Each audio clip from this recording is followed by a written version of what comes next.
اللهم صل على محمد وآل محمد. بسم الله الرحمن الرحيم.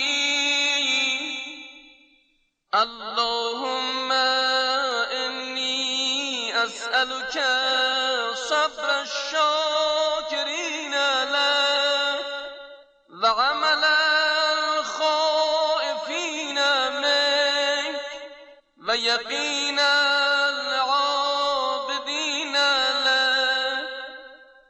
اللهم أنت العلي العظيم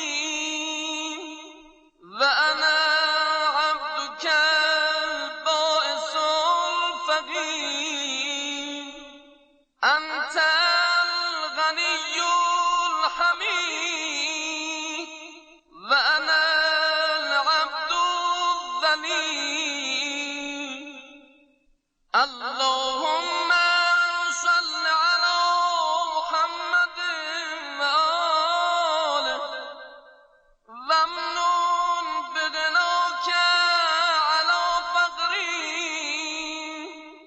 وبحلمك على جهلي وبقوتك على ضعفي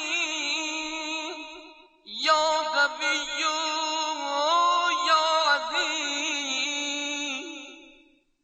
اللهم صل على محمد وآل الأوصياء المرضيين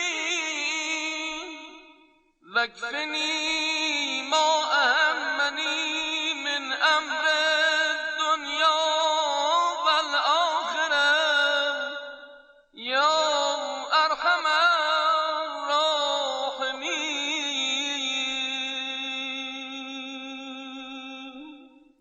اللهم صل على محمد وآل